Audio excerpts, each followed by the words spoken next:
Bien, bonjour chers amis. Bienvenue donc à notre avant-dernier entretien de la revue Poésie pour présenter et fêter en présence de beaucoup d'auteurs le numéro 183-184 dont vous pourrez acquérir un exemplaire à la sortie après nos entretiens si vous le désirez, puisque les amis de la librairie EXC en ont un grand nombre à votre disposition. Voilà.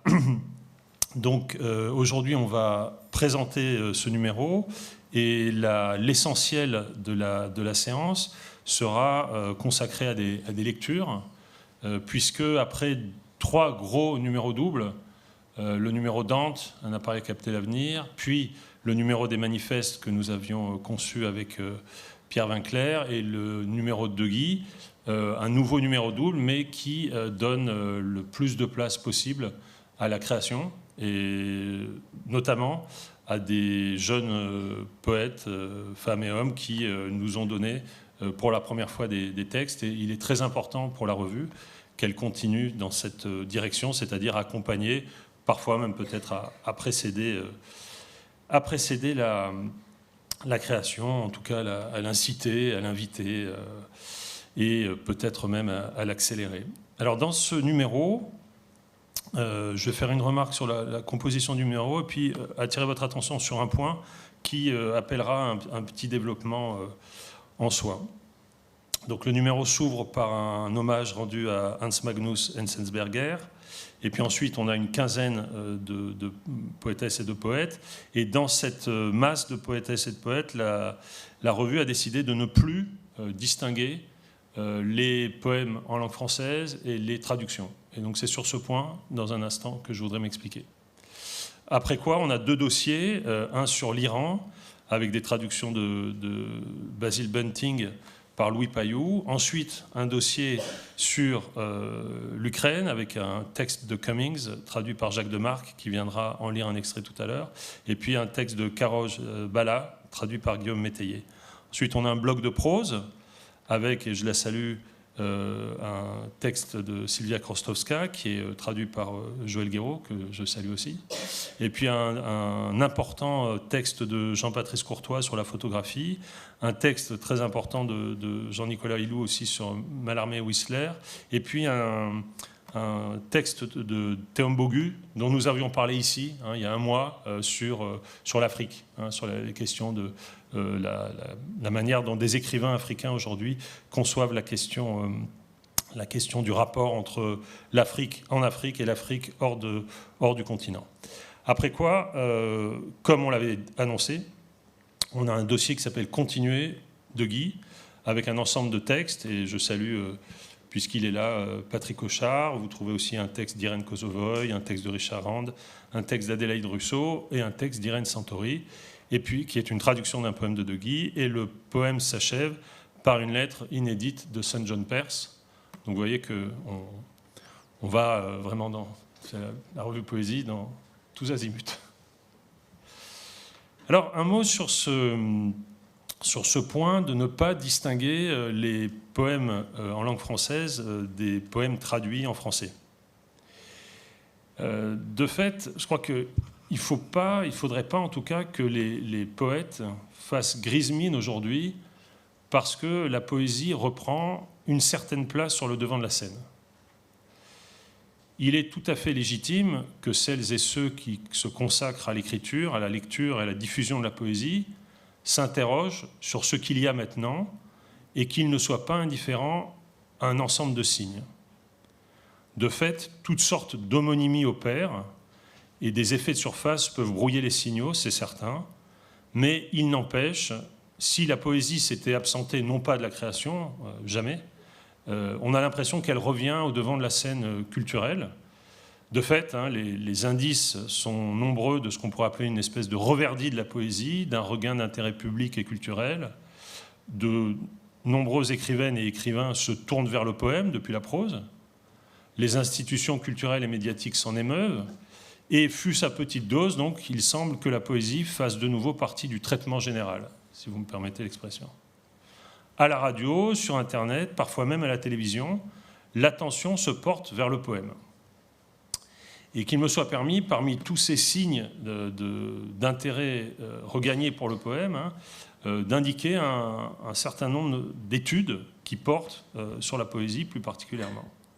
On pourrait citer le livre de John Jackson, mais je préfère partir de ce livre de Jean-Louis Chrétien, qui est le premier livre posthume, qui s'intitule tout simplement « Paroles et poésie », car, et vous allez voir où je veux en venir, dans un essai critique qu'il consacre à des livres de Jean Cohen qui avait fait grand bruit. Jean Cohen est un peu oublié aujourd'hui, mais bon, c'est un critique qui, dans la fin des années 70, avait publié 2 livres importants, et dont un livre qui s'intitulait « Le haut langage, théorie de la poéticité ». Jean-Louis Chrétien écrivait « Quand elle nous apprendrait beaucoup sur la poésie, vaine serait une poétique qui n'en aurait rien appris sur la langue. » C'est une formule comme il les aime, assez concentrée.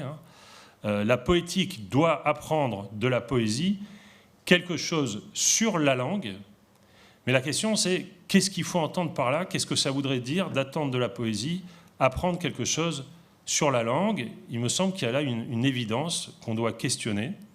Et je propose d'opposer 2 paradigmes, et je vous laisserai sur cette réflexion avant d'entendre justement des poètes qui s'y inscrivent, qui évidemment les débordent aussi.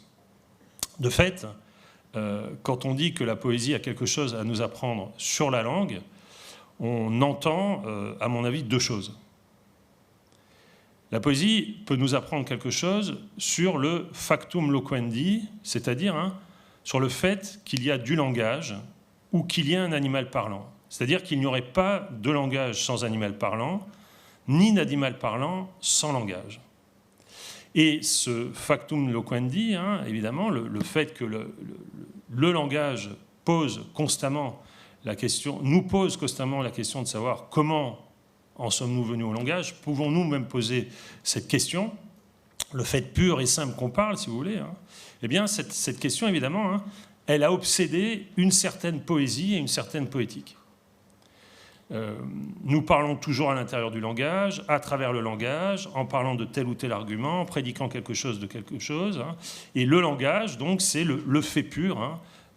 Et on peut dire que la philosophie du XXe siècle, quelles que soient ses directions, a pris conscience du fait que le langage devenait la question première de la philosophie. Comme si, c'est l'image de Wittgenstein, la philosophie comme une mouche ne pouvait sortir du verre dans lequel le langage la plonge, la contraint.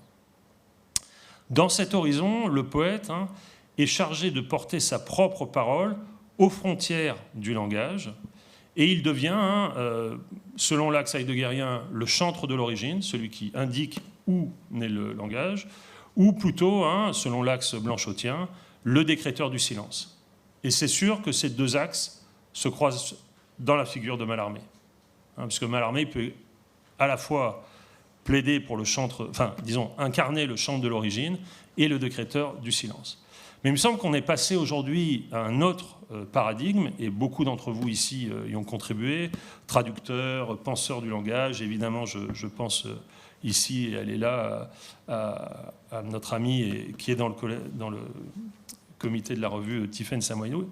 À côté de ce fait du langage, du factum loquendi, il y a le fait des langues.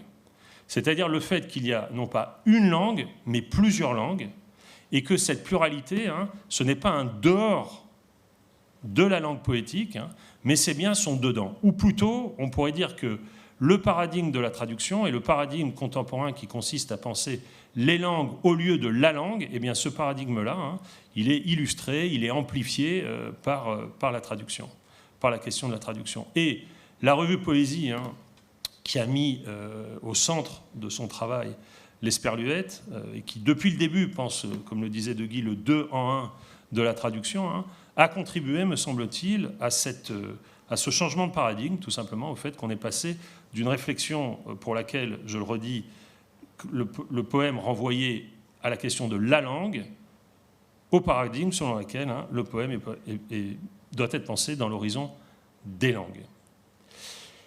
Et la passion de nos contemporains pour la traduction peut être, à mon avis, pensée comme une revanche du factum linguarum sur le factum loquendi, menacé chez les penseurs même qui l'ont promu par la tyrannie de l'un.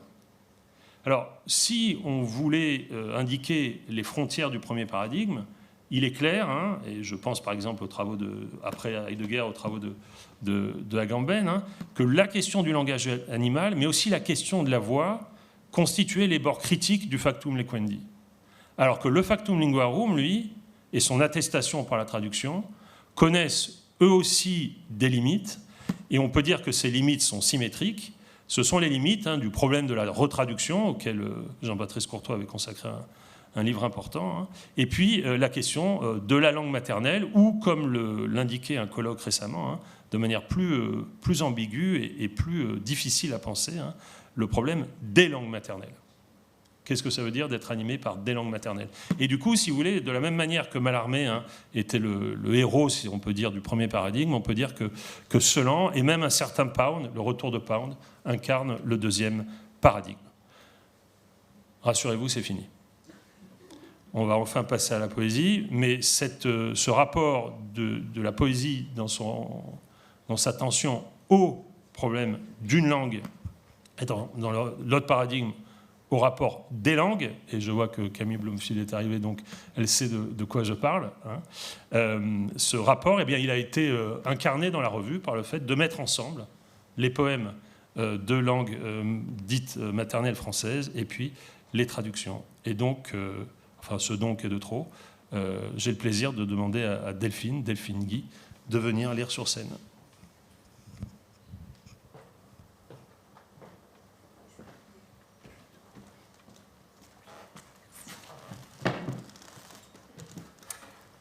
Bonjour à toutes et à tous. Les poèmes que je vais vous lire sont des... je ne sais pas si le terme est exact dans le cas de la poésie, mais sont issus d'un processus de novélisation. J'ai une tête qui fabrique beaucoup d'images, tout le temps, et la nuit, je rêve beaucoup. Et donc, toutes les images qui me sont données de l'extérieur peuvent m'alourdir, m'encombrer, ou m'agresser, ou me plaire aussi, Mais voilà, la poésie me permet de les métaboliser d'une autre manière. Donc une fois que le poème est écrit, il se peut que j'oublie le titre de la fiction qui lui a donné naissance. Et c'est le cas en tout cas ici. Les tremblements de Kobe. Les séismes ont nourri son adolescence. Et chaque fois que les lignes de la respiration bougeaient, les données du monde vibraient comme un verre sous le poids de l'eau, des lèvres, en la pesanteur de l'absence même d'un contenu. Les vaisseaux sanguins dans son corps se déplaçaient imperceptiblement, et quelque part, sous un mensonge, le pigment phtalo passait de vert à bleu. Il soulève à bout de bras une femme de 40 ans, sans cesser de danser, peut-être tous rescapés d'une secousse amoureuse.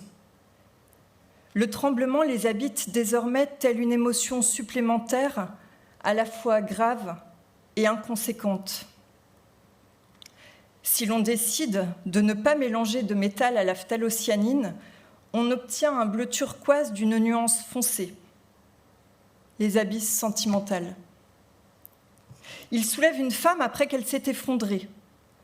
Comme toutes ses amies, incertaine de l'amour, elle a manqué une marche après avoir retrouvé sur une plage des débris en équilibre.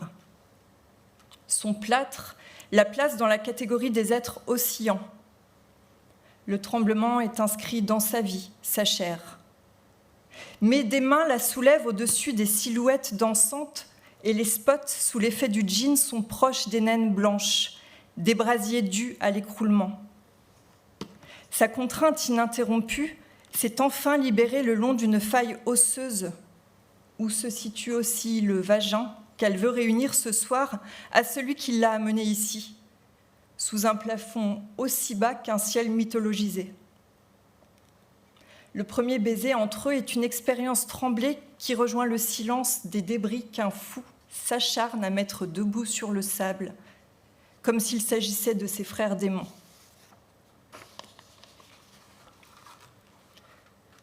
vers luxuriant.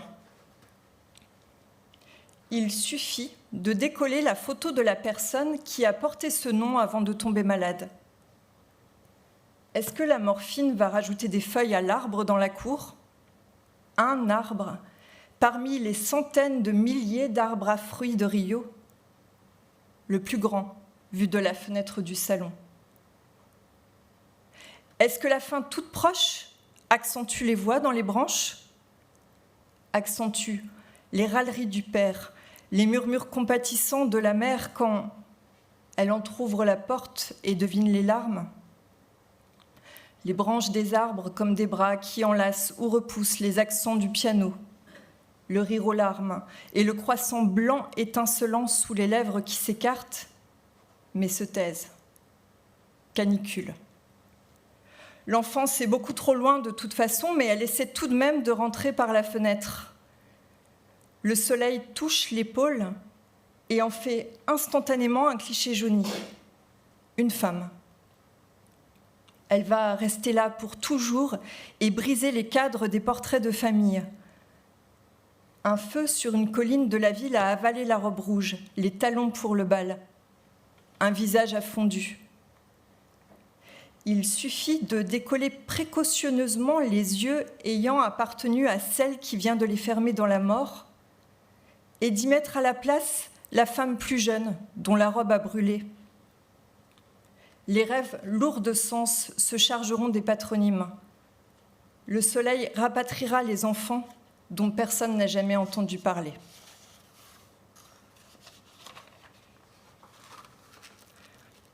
Les brassées de fleurs sauvages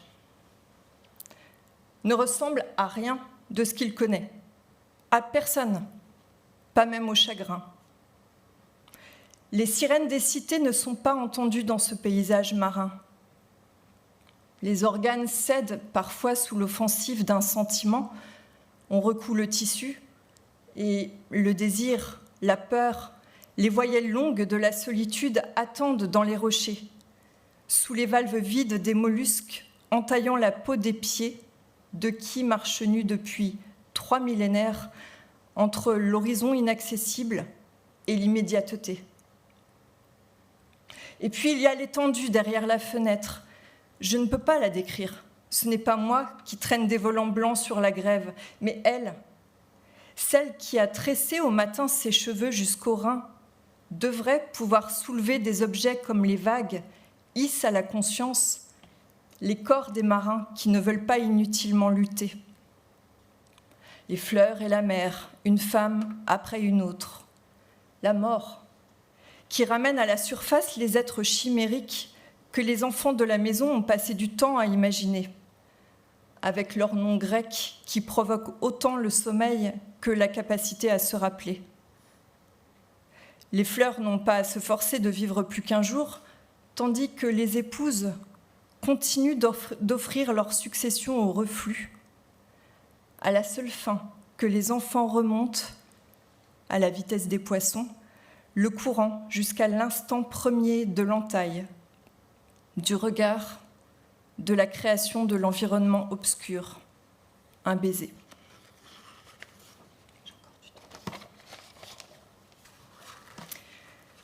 Les éléphants sont en bas. Ici, c'est la jungle, dit le père de la jeune fille.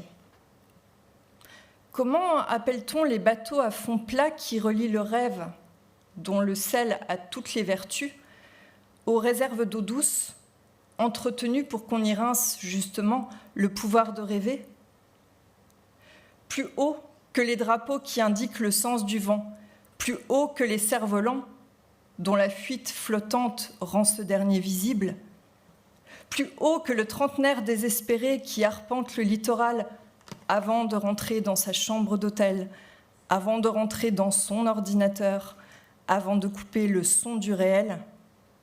Enfin, un esprit féminin sculpté dans la pierre, duquel l'homme se rapproche par une sorte de croissance végétale, comme s'il était une tige, comme si sa pensée devait produire de nombreuses palmes. Les éléphants sont en bas parce qu'ils peuvent porter tout cet air venteux rempli de figures et les faits terribles qui s'accrochent aux humains. Mais la jeune fille, où est-elle passée? Elle qui disait « I love you, I am free, I love you », puis s'endormait.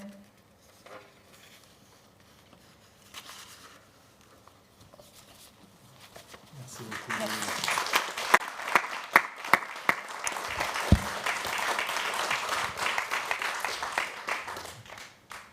Merci Delphine Guy. Olivier Barbaran.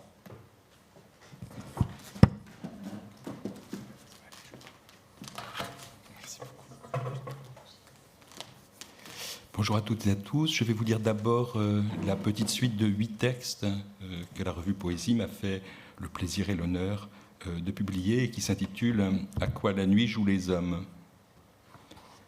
3 bis rue Bleue. Encore un corps trop travaillé, ciselé presque, muscle à muscle et passé sous la lampe à bronzer, que ne sauve qu'une erreur de première jeunesse, un cœur couleur lit de vin tatoué sur la cuisse gauche, à quoi mon regard s'accroche, ailleurs peinant à me damner pour une pure icône, comme si je sentais, couvrant la chair où ma main rêve, la tristesse lisse d'un papier glacé. L'Aumône, rue Montorgueil. Le gros garçon assis par terre, cuisse grasse persillée de poils, visage au teint brouillé sous des bouquets de mèches sales, avait dans sa laideur l'œil cependant rieur, un peu de joie filait entre ses dents jaunes. Devant lui, un écriteau en lettres peintes, à côté d'une écuelle, hurlait « Trop moche pour me prostituer ». Parking. Rejoins-moi dans mon parking, je ne l'ai jamais fait. Sur fond jaune criard, les messages inventent des scénarios toujours les mêmes. Bureau, garage, porte entr'ouverte, avec un goût partagé pour l'ordure et l'inconfort, le frisson de la transgression. Quelquefois, l'enfer en effet secoue, mais souvent, le masque de travers révèle un carnaval où l'on joue d'un doigt négligent sur la peau de la nuit un air de tambourin. Fête nationale. L'encre et l'or de la nuit, le pavé parisien, la lumière bleue des téléphones, les pas pressés, la crainte de rater l'adresse, de se tromper de code, puis les escaliers, chaque étage gravi promettant un corps plus jeune en récompense, enfin la chambre de bonne, la porte entr'ouverte, l'habituel désordre, cendrier plein, lit défait, musique forte. Dans la pénombre, encore un écran ouvert, clarté moderne sur un nu. Et quand il explosa entre mes lèvres, à ce moment précis, on entendit par la lucarne les premiers feux du 14 juillet. Love Hotel. Cheveux rasés et regard dur, des tatouages plein le torse, l'air d'un beau fauve. Pourquoi avoir choisi rue Navarin cet hôtel rose, au néon rose, aux chaises roses, encastrant le bad boy dans une maison de poupée? Sous un lustre à girandole, dans un vaste lit blanc, il écarte les cuisses, s'offre avec nonchalance, bâton de réglisse à déguster très lentement. Jour de gloire. C'est une pièce noire ornée de néons rouges, une estrade autour d'une brève attente, une tiède étable avec sa cohue, des murs de planches trouées d'où peuvent surgir à rythme indécis des sexes plus ou moins raides, un haut de cuisse, un bas de ventre, et la foule en bas s'agglutine, goulue, pour une traite de taureau. Petit matin, le jeune plongeur arabe et sans papier d'un restaurant thaï au pied de la butte, sainte modernité métissée, avec un Français chancelant propose de le rejoindre à l'aurore dans la salle où ses patrons le claquent-mur. Grande diagonale, courte extase, 2 univers étanches qu'une urgence soudain rapproche, le temps d'une étreinte contre un rideau de fer abaissé. Sagesse. Dans le grenier désordonné de la mémoire, on ne sait plus trop d'où venue la maxime qu'on croit cependant retenue d'un film. Un homme âgé parle à un plus jeune attendant l'oracle, les leçons d'une grande expérience, la sagesse ultime. Et le vieillard, se redressant, rassemblant ses forces, distillant de son corps noueux tout le suc, le bilan d'une vie, lâche enfin son conseil. Prends soin de tes dents et baise le plus possible. Alors sur une même inspiration, mais avec un éclairage peut-être un peu moins électrique, plus suave et évidemment plus cruel, une sourate, un petit conte oriental emprunté à la légende de Joseph, qui s'appelle la sourate aux oranges. Passant pressé, visage désœuvré que l'on voit aux terrasses, écoutez le récit qui nous vient de très loin, né près des sables de l'Orient et qui a traversé les siècles pour finir sous le ciel de Mars, au pied d'une arche de pierre jaune, goualante aux oranges chantées près de la porte Saint-Martin. L'enfant fut toujours le préféré.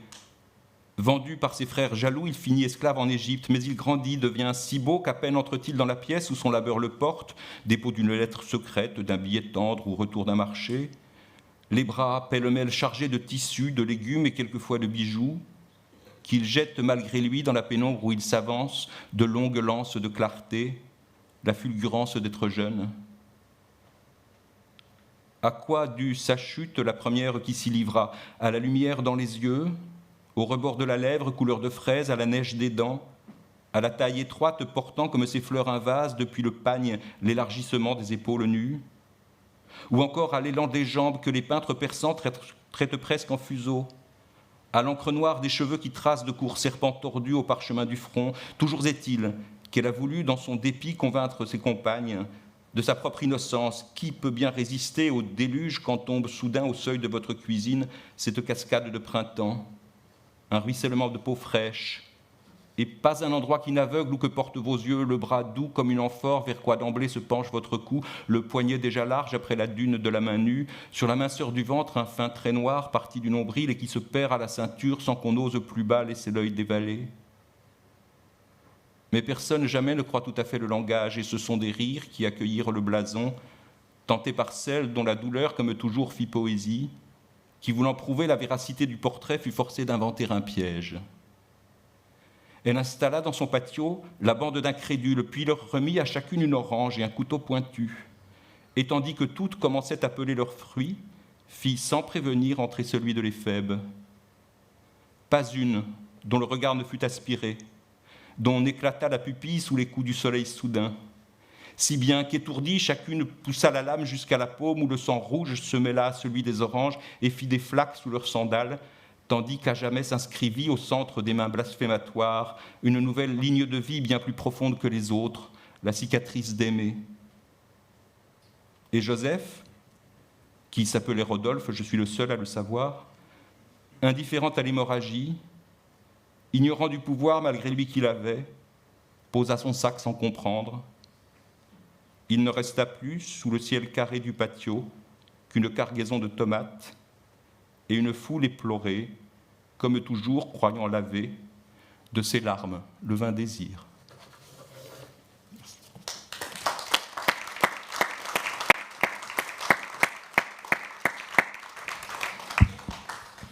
Merci Olivier Barbaran. J'appelle Jacques Darras, qui est aussi présent dans le numéro avec un dialogue qu'il conduit depuis plusieurs années avec John Donne. Jacques, c'est à vous. Bonsoir à vous. J'ai inventé un dialogue fictif, bien sûr, et anachronique, d'une trentaine de pages, entre le grand poète de la Renaissance anglaise, John Donne, que je ressuscite en présence pour l'occasion, et moi-même son traducteur, lançant du même coup l'idée d'un nouveau genre qu'on pourrait appeler biotrad, sur le modèle des films biopiques. Il est vrai qu'à la différence du quasi-anonyme William Shakespeare, son contemporain, dont nous ne savons quasiment rien et ne pouvons inférer aucun élément de l'œuvre à la vie ni aux croyances, Nous savons presque tout de Donne, l'enfant terrible des lettres anglaises. Poète érotique et mystique, éduqué dans une famille catholique persécutée, épousant en secret la nièce du garde des Sceaux, Anne More, tout juste âgée de 16 ans, ce qui lui vaudra à lui la prison, puis une pauvreté persistante. Géniteur de 12 enfants, avant d'entrer dans les ordres à la mort de son épouse en 1617 et de finir doyen de St. Paul's à Londres. Donne compose des chansons, sonnets et élégies, mais aussi des satires, vers 1600-1601, l'époque où Shakespeare écrit et fait jouer Hamlet. Et il terminera sa carrière par des sonnets religieux, mais surtout d'extraordinaires sermons qu'on imagine édifier, voire terroriser les fidèles, se pressant pour l'écouter à St. Paul's. Dernière précision, les poèmes de Donne circuleront de son vivant en manuscrit et ne seront publiés que 2 ans après sa mort, en 1633. Je vais lire un court extrait de mon texte.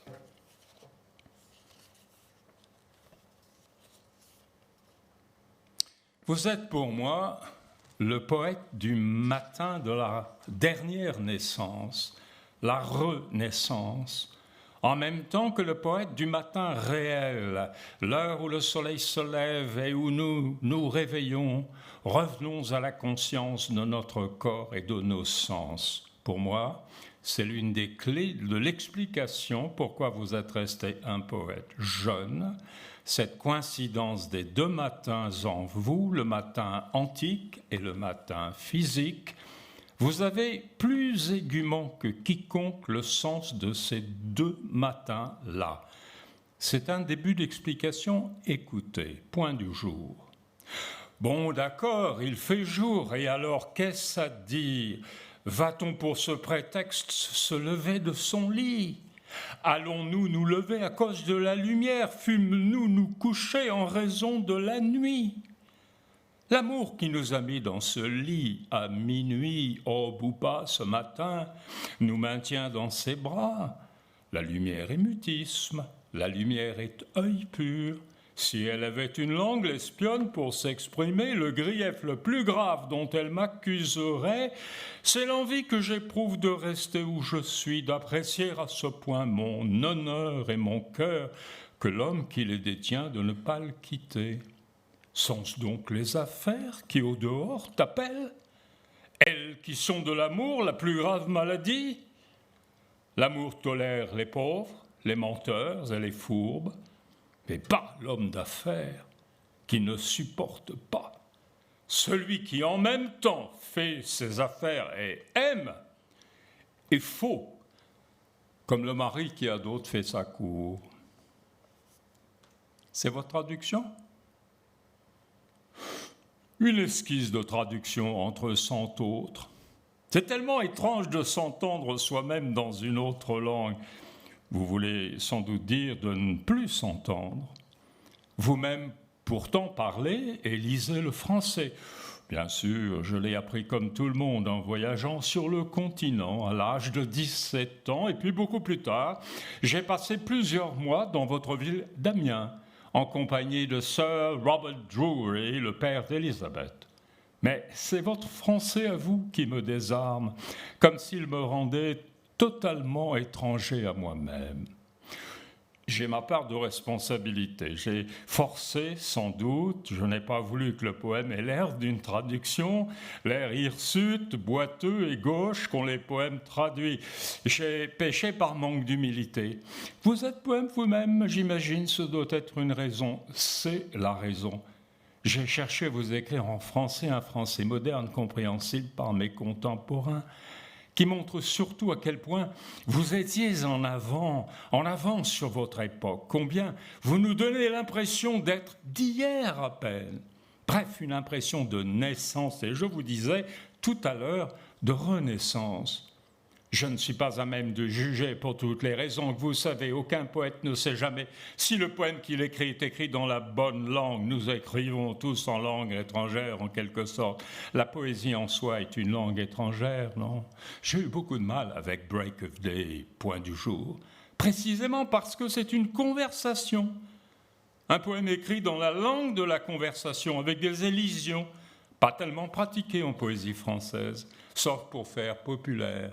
Populaire, au sens de common people, si vous préférez. C'est vrai, vous êtes moins méprisants que nous sur ce point, qui continuons d'appeler et d'opposer la cour et le peuple, Versailles et le peuple, comme si la révolution n'avait jamais eu lieu. De quelle révolution parlez-vous? Cela nous emmènerait trop loin. L'autre difficulté, nettement plus retorse, si j'ose dire, que j'ai été long avant de comprendre, c'est que vous faites parler dans votre poème une femme, jamais désignée comme elle, parce qu'elle est de fait la femme cachée, c'est-à-dire la maîtresse, s'employant à convaincre l'homme qui est dans son lit, son amant, son client, de toute évidence un homme marié, de ne pas devancer le jour, mais de rester couché plutôt que d'aller vaquer à ses affaires.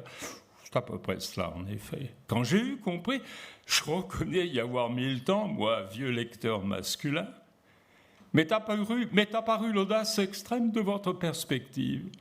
C'est la maîtresse à qui vous donnez la parole dans ce poème. En effet, la femme qui plaide, se plaint, accuse toutes ensemble les responsabilités de l'homme, l'hypocrisie de ses prétextes et la société du commerce. Je suis moi-même étonné aujourd'hui par la rapidité de mes sensations à l'époque.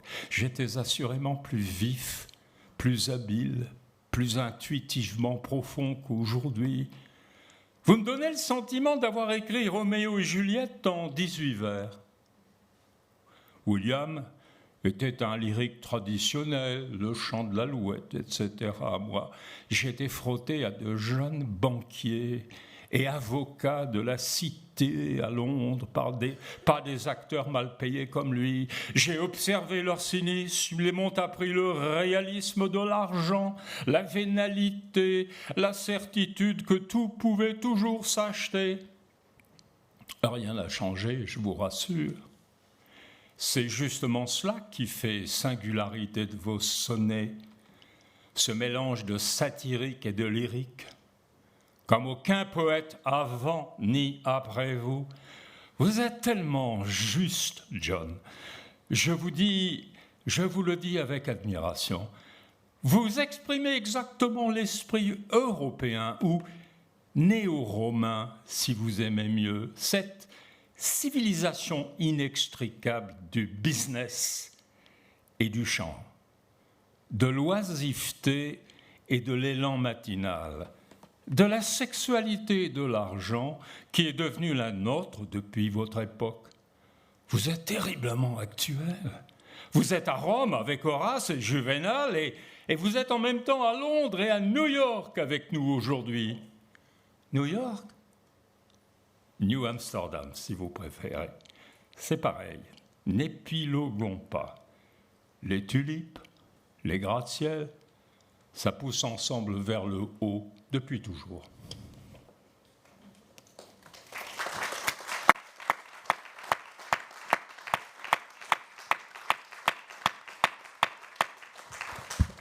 Merci Jacques Darras. J'appelle Laure Gauthier.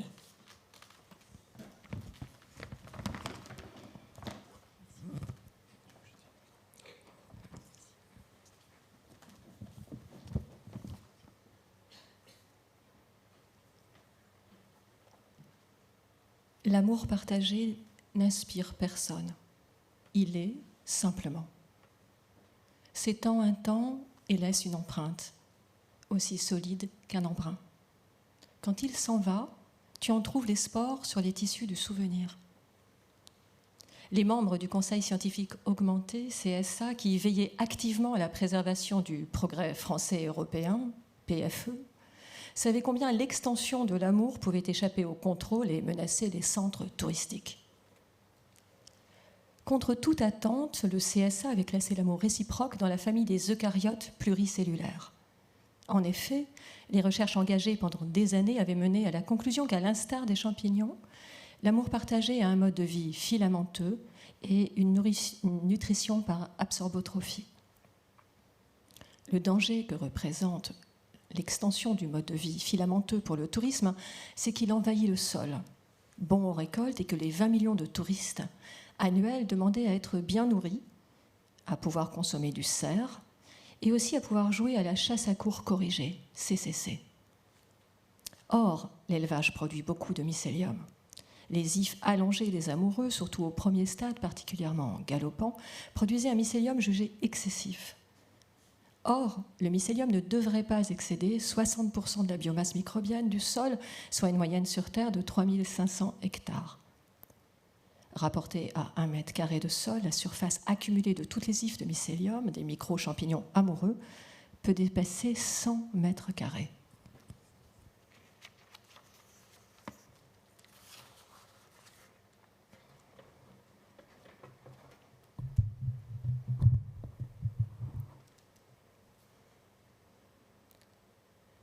L'amour angoisse principalement les scientifiques augmentés qui ne veulent que certitude. La certitude est une angoisse reconvertie, une fusée de reconnaissance qui n'avoue pas ses limites, car le déminage est inefficace sur l'amour partagé. Tant qu'il y aura des tiques et des escargots géants, il y aura aussi des amoureux. L'amour est présent. Il n'augmente pas avec la technique, parfois même il rétrécit. On ne sait en dire grand-chose, quelques mots suaires savent encore la sueur des amants qui sont toujours, même au bord du monde, dans de beaux draps. L'amour est un présent, c'est ça qui défrise les comités scientifiques. L'amour marmonne toujours quelque chose en sourdine. C'est assez, pas besoin de sonner. Non, l'amour n'est pas tout. Rien n'est tout, l'amour retient un temps. Un bégaiement radieux qui ne rassure pas toujours. L'amour est exposé au temps, peut-être même préposé. Il se tricote notamment à deux. Il travaille à un manteau inutile, toujours trop grand ou trop petit, à un manteau qui n'abrite pas, mais abriterait si on avait réussi à faire qu'il corresponde aux deux morphologies des amants. Il n'y a que dans une certaine poésie qu'on parle d'amour idéal, mais l'amour idéal est un cadavre couvert d'or.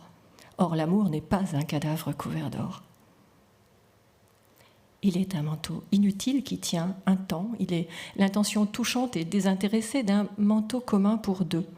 Si chacun n'y perd pas ses aiguilles ni ses fibres, il est haut en couleur. Parfois, aimer et faire peau commune avec le monde, le manteau imparfait à la main. Sans grande phrase, au grand air. Les amoureux ne laissent pas de traces, mais leur trace de pas éperdue reste un temps en un lieu perdu dont ils s'approchent parfois à nouveau sans le voir. Un lieu perdu que cherchent désespérément psychanalystes et poètes qui ont investi dans des derricks géants pour tenter de le trouver avant les scientifiques augmentés. L'amour creuse la langue, parfois jusqu'au silence, qui est une variante du dialogue. Ce silence des amoureux est insupportable au brouhaha commun. L'amour laisse des spores, c'est sa signature.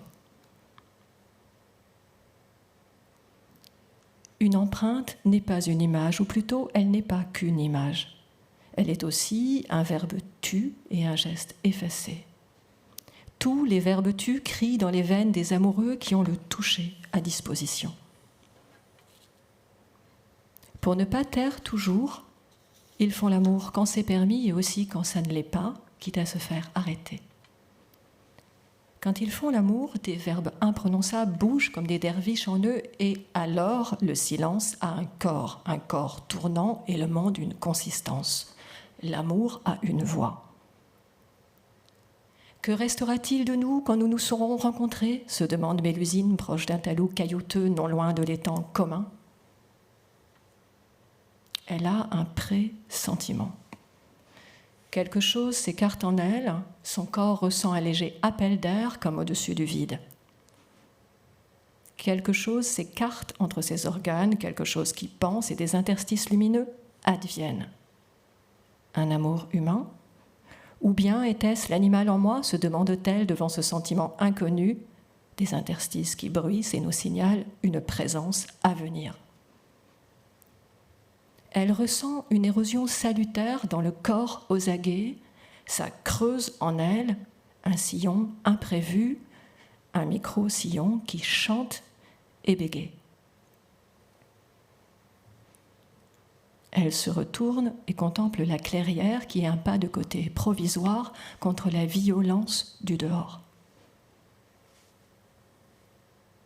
Elle contemple ensuite plus loin, au pied de fourré, un amas de feuilles dont la surface est encore verte dans cet automne permanent, tandis que celles du dessous rougissent déjà.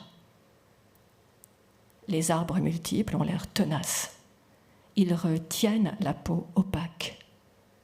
Quelques saules cités, des chênes et une foule de bouleaux. Elle sait que Raymondin s'approche et pense au moment où il sera venu. Le blanc des bouleaux en sera-t-il modifié? Jusqu'où va l'amour?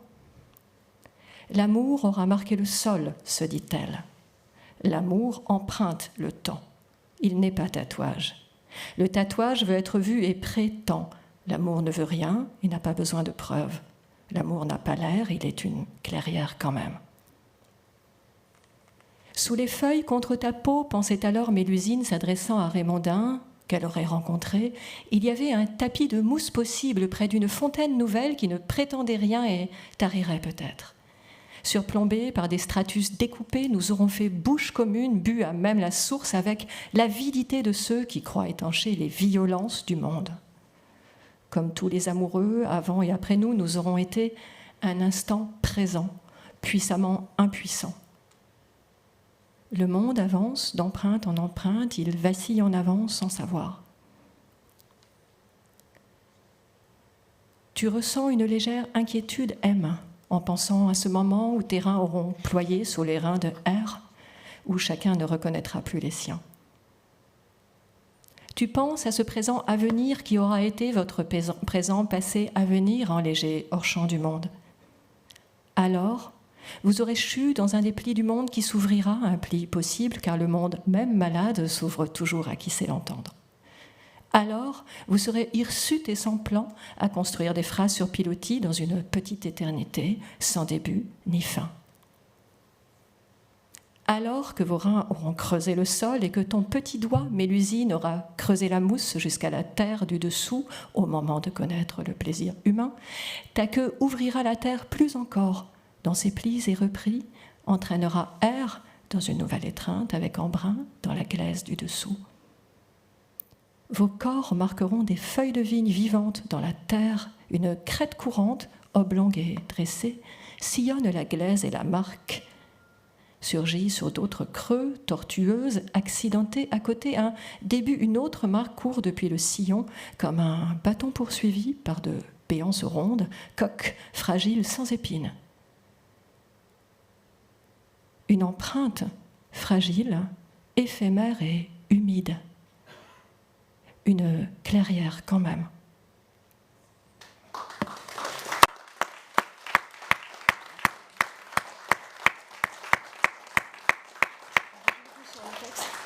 Voilà, c'est donc un texte qui s'appelle Une clairière quand même, qui est sorti d'un livre à venir, qui est une réécriture des livres mélusiniens, qui s'appelle Mélusine Willow Dodd, avec un vilain accent anglais. Merci. Merci Laure. Mathieu Brosseau.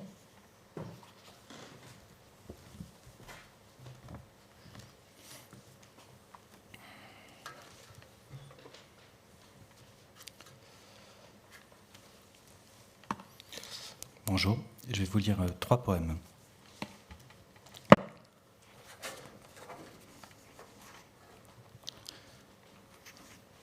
Là, seul, sans un mur, sans un seul, rien ni personne, simplement peau. Simplement peau. Dedans, toujours quelque chose là, pourtant d'autres murs, d'autres. Un rituel de pierre, ça touche ici, là. Un doigt en cercle tourne, une lumière s'éteint quand un organe intérieur bat, un os traverse un mur, l'œil fermé, ou la porte, ou d'autres peaux.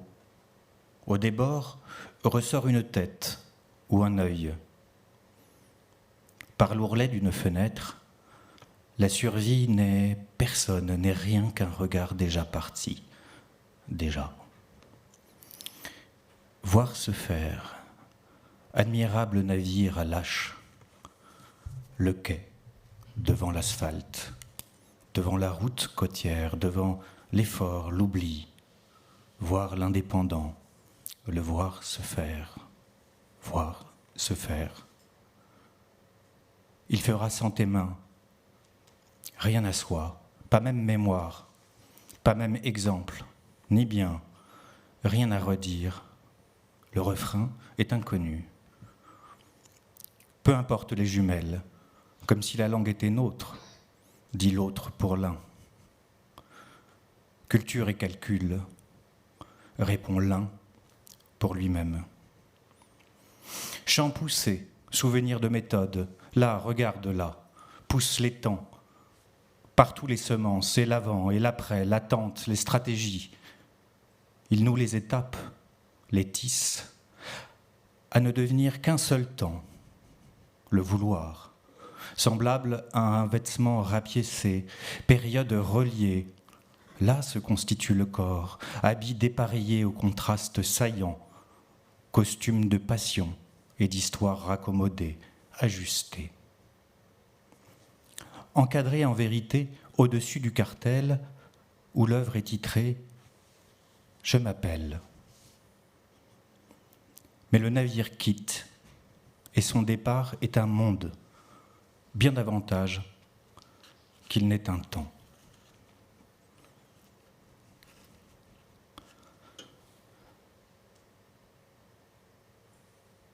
À l'extérieur, dans une salle sans mur, se dresse un poète au cœur immature. Son visage juvénile est d'un teint laiteux et sa peau d'enfant, par endroits translucide, agace. Il paraît pris de l'intérieur par une littérature pleine de siècles.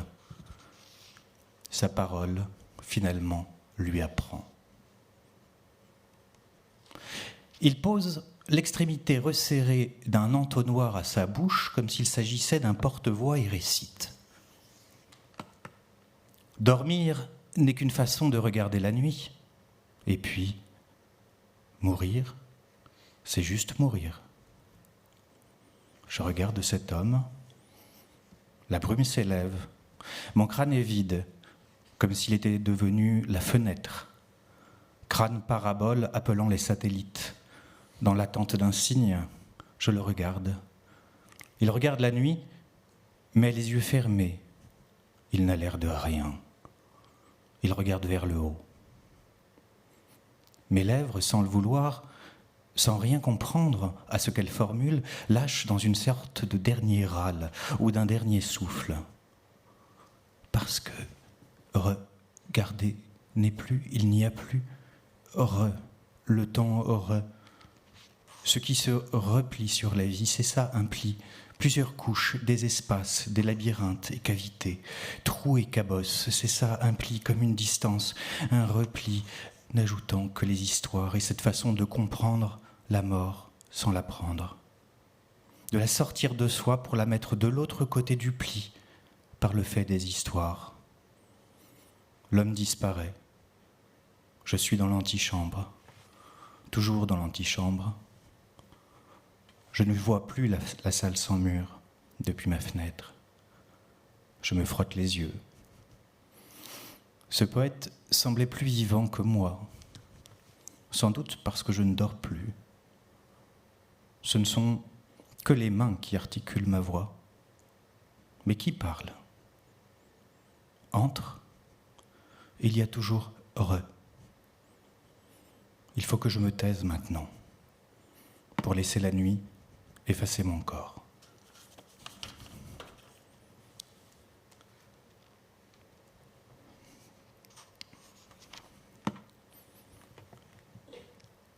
paragraphes et strophes s'étalent sur le devant de la scène.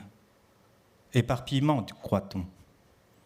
Brouillons et feuilles sur le plateau, autant de sens en pagaille, délimités par le simple ronronnement des aiguilles, un sens après l'autre. Un pas redresse le précédent comme prétexte. Quelques notes laissées à côté du téléphone. Une page sous la porte. Des mots se lient. Des empreintes que nous laissons. En avançant, elles pourraient être des mondes. Ce serait voir la partie pour l'ensemble. Elles sont engrenages dentés, papier d'entraînement, ou bien même photographie d'un geste. Quelque chose fixe. Ce sont des césariennes pratiquées sur les tuméfactions du temps, concède l'ami Scalpel. Oui, à chaque faux pas, on fait un point. Et de la danse, on peut ressortir un objet. Mais au fond, ce n'est pas l'empreinte, ni les empreintes relatives. Ce ne sont pas les pages tombées là comme des orphelines. Non, ce ne sont pas les traces, les notes, pas davantage que ce qu'on retient qui compte. Non, non. Mais c'est là où tout ce qui a été tu est allé. C'est cet endroit-là. Derrière les fenêtres de l'antichambre, on observe un secret qui cherche à survivre. On l'éprouve. On ne le lit plus, on ne l'entend plus, jusqu'au prochain acte, jusqu'aux prochaines partitions, traduction de son vol et battement d'ailes, de ces notes que nous laissons en avançant à découvert. Trajet contraint sur la scène accidentée, concrétion née là, et finalement sans autre sens que celui donné par sa forme. Merci.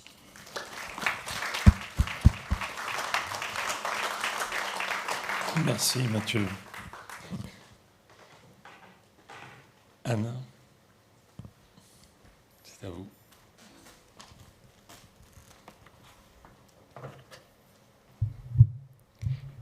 Les textes que je vais vous lire à présent sont tissés sur une chorégraphie du Requiem de Verdi. Vous en verrez 2 extraits entre les textes. Au spectacle d'une agonie. L'agonie est mouvement. Le spectateur passe la main dans les cheveux de l'agonisant. Ils sont encore souples. Les coiffures des danseurs sont raides, plus raides, bien que vacillantes, que celles de l'agonisant. Ils expient le crime de se croire Dieu. À minuit, jouissance d'un intermède. Champagne au public, trouble, oral proche d'un convalescent.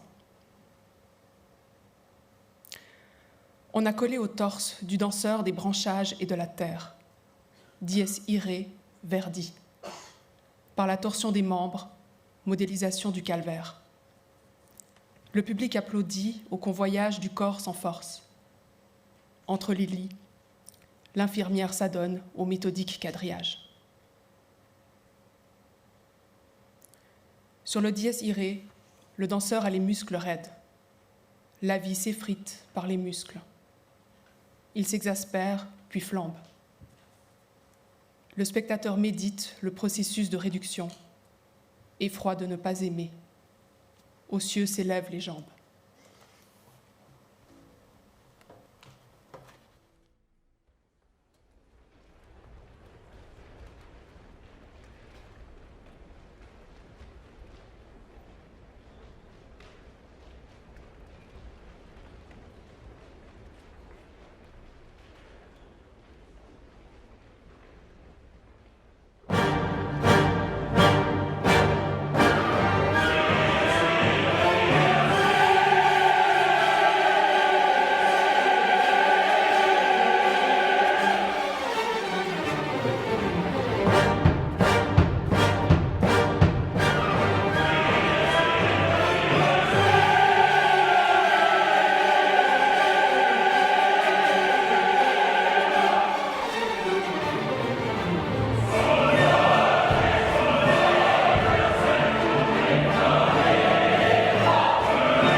Le spectateur aspire au récit d'une magie. La danseuse en tunique orange prêche. On la fait glisser, docile, effrayante effigie, demi-prêtresse, ange sans effet. L'agonisant depuis des heures penche la tête à gauche. Sur l'offertorium, la ballerine lève les bras au ciel, avant de tomber raide. Passionnément, on la traîne. Dépouille. Le spectateur prie qu'on l'autorise à déplacer la dépouille. Le spectateur désire s'approcher de la dépouille. Par l'inertie, le corps se singularise et paraît s'offrir. L'infirmière emporte le matériel. Sur le Kyrie, les danseurs initient l'industrie des gestes. Par démonstration d'allure et de manière, ils s'emploient à vivre, à suivre la progression de la lumière, à souscrire au démembrement. Le noir, en coulisses, s'acquittera des remembrements. Raide dans un costume candide, l'oracle annonce la condition humaine incohérente, où gestes et inertie se hantent, comme corolles et ronces.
Le spectateur s'adonne à de menus travaux. Sur l'accoudoir, inventaire des détails. Les gestes s'affaissent l'un dans l'autre. Il implore que cesse le frottement monotone et ses conséquences minuscules. L'agonisant tressaille. Le spectateur a-t-il fauté?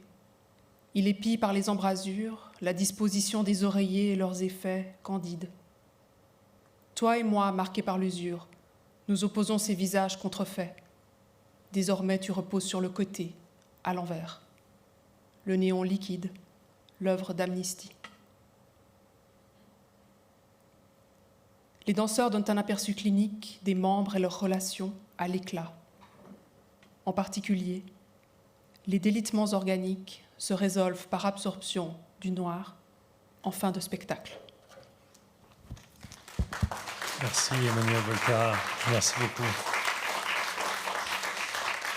Séverine, un instant. Après. Pardon Séverine. On va écouter lire Éric Marty, qui n'était pas présent dans le numéro 183-184, mais qui a été présent dans 3 numéros de poésie, qui n'avait jamais pu lire, et donc qui vient de publier un livre de poésie aux éditions Furor, dirigé par Daniel Wilhelm, et ce volume s'appelle « Entendu dire », et donc à la place de poèmes qu'il a publiés dans la revue, ces poèmes. Merci Martin de m'accueillir en passager clandestin de cette journée. Merci de me permettre de lire les poèmes. C'est une épreuve qui peut être très belle. Je voudrais dédier cette lecture à Philippe Solers, qui est mort hier, pour une raison simple, c'est qu'il a publié mes premiers poèmes il y a 22 ans dans l'infini. Et comme le disait Martin, publier les jeunes poètes ou les poètes débutant, c'est une chose très importante pour la revue comme pour le poète. Donc, je vais lire d'abord un poème que j'ai publié donc dans l'infini au printemps 2001, il y a 22 ans maintenant. Donc, c'est un poème de jeune poète. Il est en plus en écho avec l'actualité d'aujourd'hui, avec le couronnement du roi Charles III, vous allez le voir. Il s'intitule London Circus. Lorsque je descendais les escaliers centenaires de la maison victorienne, j'apercevais sur le trottoir d'en face, effondré, le dos cloué au mur, le couple royal, le prince Philippe et la reine Élisabeth. De quelle charité provenait ce frac, ce haut de forme, cette crinoline? M'approchant, je glissai dans la main des sosies un billet d'une livre où le vert visage de la reine, dans son éternelle jeunesse, contemplait la face mauve de Poivrotte de sa sœur en misère. Je n'étais pas alors avare de mon corps ni bavard, et j'allais parfois me vendre sous l'horloge de Victoria Station, dans l'attente d'un train menant à Aberdeen. Là-haut, en Écosse, à une latitude où les baptistes sévères désaltèrent d'un verre d'eau les malades et relâssent leurs sandales. Là-haut, où l'âme asexuée des vierges, nos jours des noces, voit l'avenir soudain se rétracter et devenir en un instant ce triste jour d'à présent.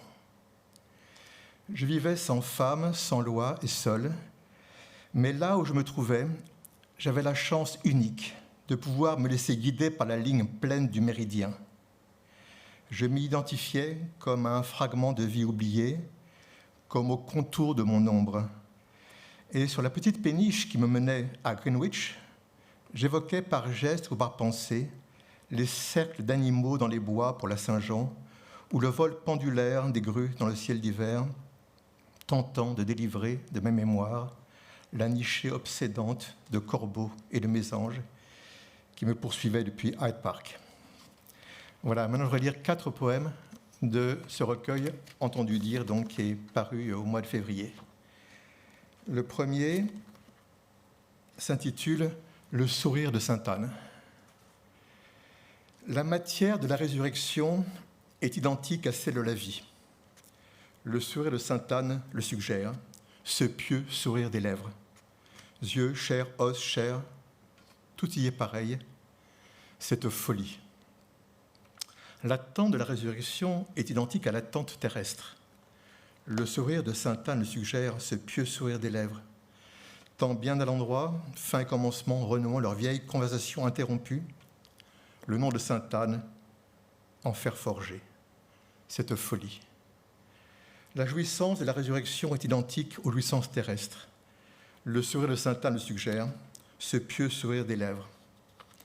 Exposition et juxtaposition des corps, fil ininterrompu de femmes et d'hommes, exposés et juxtaposés, éclairs et foudres illuminant des millions de silhouettes entremêlées, tandis qu'une pluie diluvienne les abreuve, cette folie. L'énigme de la résurrection est identique aux énigmes de l'existence. Le sourire de Sainte-Anne suggère, ce pieux sourire des lèvres. Immobilité du regard qu'on ne perce qu'avec difficulté et pour ainsi dire jamais, cette folie.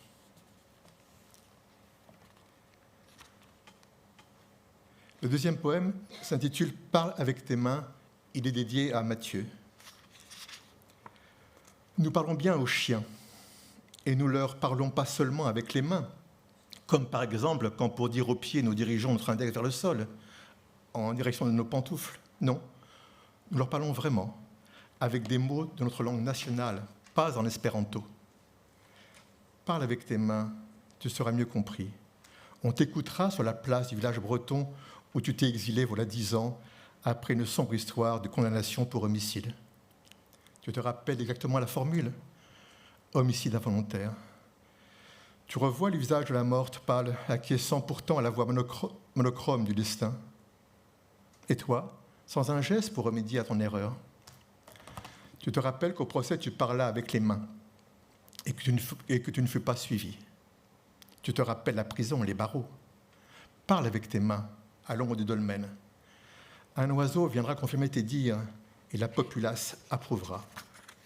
Parle avec les mains au centre du village, près du chêne millénaire. Parle avec les mains en passant derrière l'église ou le long du cimetière. Parle avec les mains. Il y en aura pour t'approuver le temps que durera ton geste. Parle avec les mains. Tu auras moins le scrupule.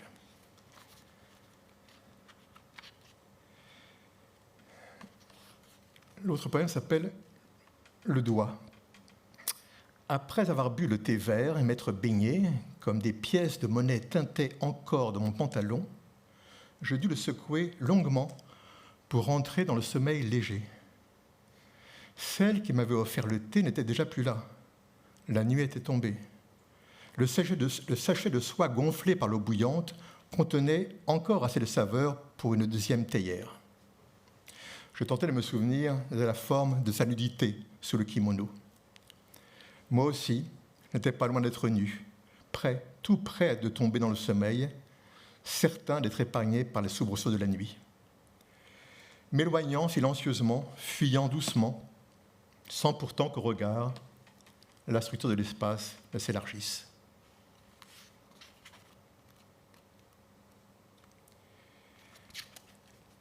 Le quatrième poème s'appelle « J'avais le cynisme en horreur ». Tous, nous entourions l'homme heureux, celui que nous appelions HH, de nos envies, de notre affection, de nos larmes et de nos sourires. Combien étions-nous? Indénombrables. Que disions-nous? Banalité en diable. Cela durait combien de temps? Le temps que met à passer par le moindre orifice le sable. Son pelage extraordinaire et ses crocs luisants, le moindre de ses grognements, pour rien dire de ses aboiements, suscitait en nous admiration, soupir, amour, soumission. Son règne semblait ne pouvoir jamais prendre fin, et au fond du jardin, chaque soir, l'un d'entre nous bassinait son coussin, nettoyait sa niche, remplissait son écuelle avec le souci de bien faire. Son anniversaire qui tombait chaque année, le même jour, était l'occasion pour l'homme heureux de parler avec chacun d'entre nous. C'était le prétexte à ses jalousies et que le ventriloque pervers qui préparait une de ses confidences choisies faisait proliférer. J'aurais préféré, dans ces moments-là, disparaître de la surface de la terre. J'avais le cynisme en horreur, et le chien me le faisait savoir par de douloureuses morsures. Enfin, le dernier poème, qui est le dernier poème que je vais lire, mais le dernier poème aussi du recueil, s'intitule « Songer à son père ». Lui parler, l'écouter, le regarder, lui sourire, fermer ses yeux. Lui parler, l'approcher, l'observer, le comprendre, l'entendre, effleurer ses paupières. Lui parler, l'entendre, lui tenir tête, céder, feindre de partir, lui fermer les yeux. Lui parler, ouvrir la porte, rentrer dans la chambre, l'apercevoir, le contempler sur le lit haut, lui sourire, s'approcher, fermer ses yeux. Lui parler, le comprendre, ne pas acquiescer, reprendre, entendre, le croire, effleurer ses paupières, lui parler, adoucir sa voix, le déranger, s'approcher, rire, lui rappeler quelque chose, lui fermer les yeux.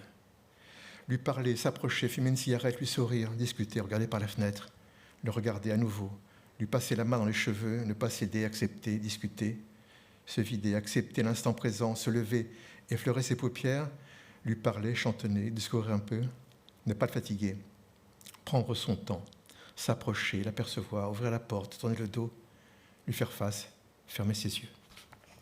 Merci. Merci Éric Marty.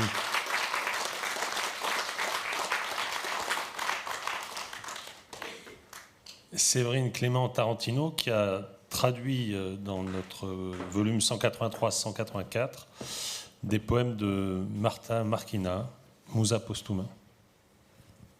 Merci Séverine. Merci. Marta Marquina est une poétesse italienne du XVIIe siècle.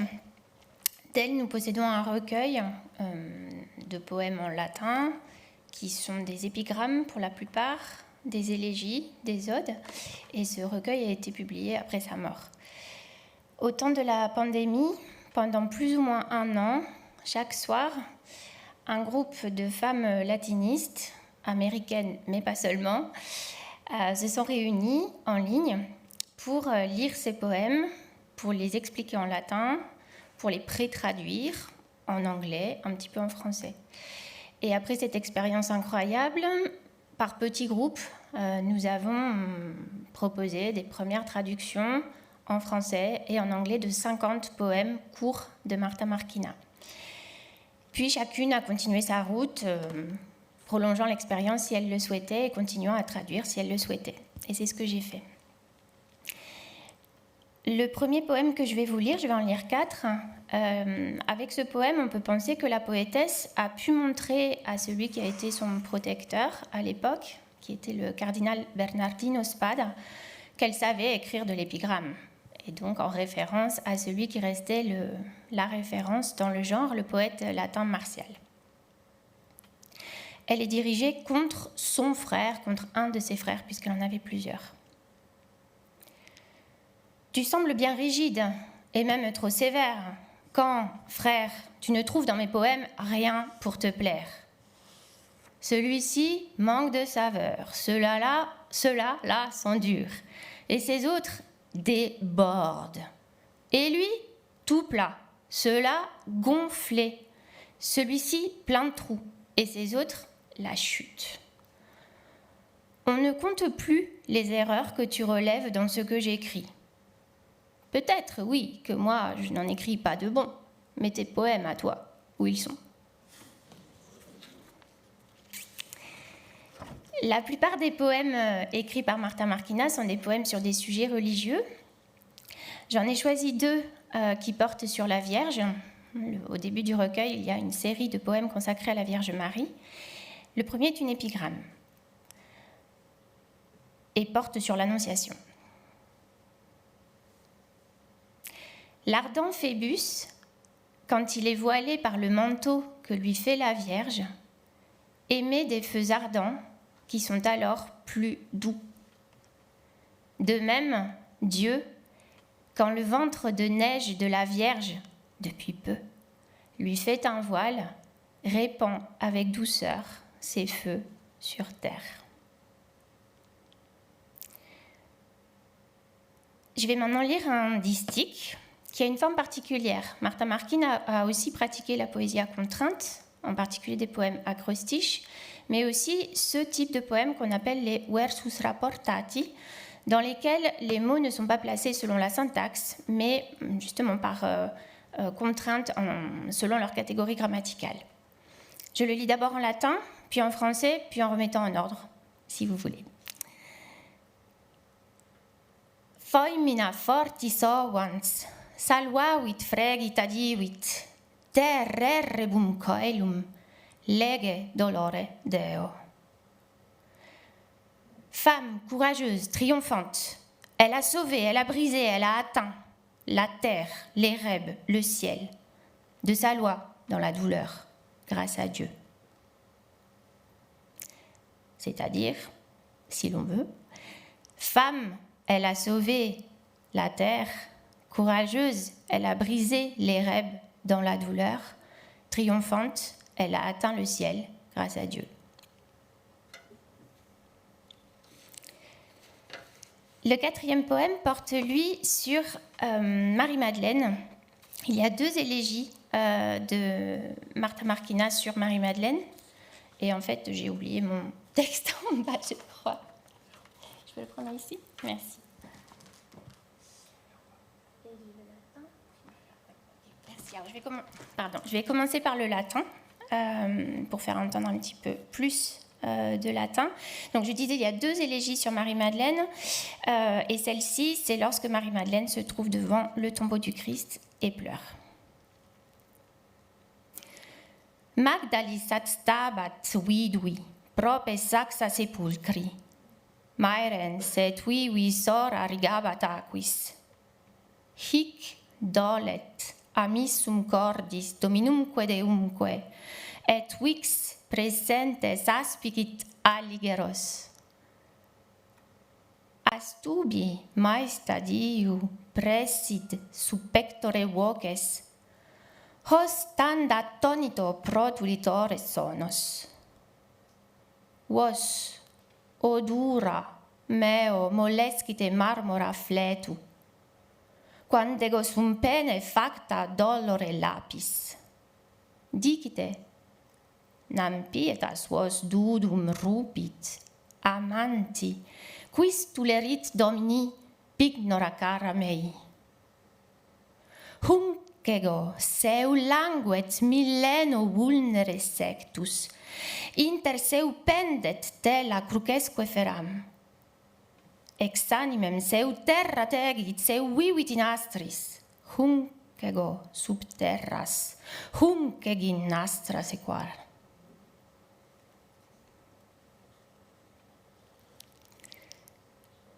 La Magdaléenne était debout, vide. Le tombeau près duquel elle se tenait était vide. Affligée, de vives larmes, elle arrosait ses joues. Ici, elle souffre d'avoir perdu le Seigneur de son cœur, Dieu. C'est à peine si elle voit les célestes qui sont là. Mais après avoir, par affliction, longuement retenu les mots au fond de sa poitrine, elle finit par proférer des sons de sa bouche, encore sous le choc. Marbre dur, laissez mes pleurs vous amollir, quand je suis presque devenue pierre à force de souffrance. Dites, la piété vous a bien fait vous ouvrir, il y a un moment. Dites à une amante, qui a emporté les gages chéris de mon Seigneur? Moi, lui, s'il est affaibli, mutilé par 1000 plaies, ou s'il est suspendu entre des pics, des croix, je le porterai. Et s'il a perdu la vie et que la terre le recouvre, ou s'il vit parmi les astres, moi, lui, je le suivrai au fond de la terre. Moi, lui, au milieu des astres. Merci.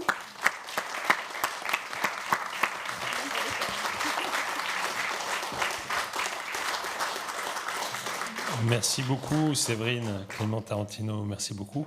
J'appelle François Ranou.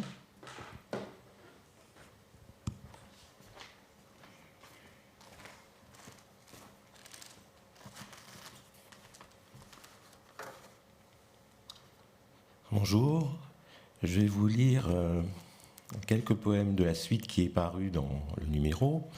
Des hommes existent, mais leur monde n'est plus. Quelques extraits, je terminerai par un poème qui n'est pas paru, mais qui est dédié spécialement à quelqu'un que vous reconnaîtrez, je pense. Je dirai le nom du poème après chaque poème. Le printemps est semblable à la guerre que nous vivons sous la neige. Nous partirions de soumis vers les chevaux frais qui sont dans nos têtes. Ils courent dans l'herbe grasse. Sur leur encolure se poseraient nos nuques. Nous ne pourrions plus croire au soleil de la mer Noire. Les longs draps de bain recouvrent quel corps, quel souvenir. Les robes intimes ont été oubliées autour du bras rouge qui fuyait. Mon père et ma mère dansaient sous l'orage, avait-il murmuré. Nous passerons la frontière en chantant, notre âme nue, traversée par des hymnes d'enfance. Nous vivrons peut-être. L'éternité est devenue ta main que je saisis dans tes cheveux collés. Nous partirions de Soumy, c'est une ville d'Ukraine. Au large d'Hippone, c'était un feu, ses yeux coulaient l'intensité dure qui affole le jour, tendu au point que tout vibre, puis rayonne. Ses paupières longuement fermées ne l'en protégeaient pas. C'était la tête broyée d'une femme cite, son enfant transpercé à côté, qu'il revoyait encore, à la fin de ce qu'il ne pouvait plus nommer. Mauvais rêve ni cauchemar n'avaient plus cours. Il baissa la tête pour, en se tournant à contre-jour, être l'ombre nue de soi-même. Il ne put apercevoir la voile carrée d'un navire croisant sur une eau trop bleue. Des hommes existent, mais leur monde n'est plus. C'était sans doute une mare, un trou d'eau. Le sable grossier devenait du gravier quand on avait franchi les épines piquantes sous les pins. La mer était de l'autre côté. On lui tournait le dos. Sorte d'idiots cormorans, boudeurs obstinés, à jouer les intéressants pour une vague Ophélie aux pommettes relevées. On s'aplatissait sur un lit de vase douce après avoir plongé pour de vrai. On en sortirait guéri, comme de la piscine de Bezzata. La voix crue des filles nous ferait sortir. « Allez, on file à la fête !» Ce serait alors pour les plus audacieux un autre baptême. Les plus réservés n'en ont pas été seulement les témoins. Et ça s'appelle comme la piscine de Bezzata.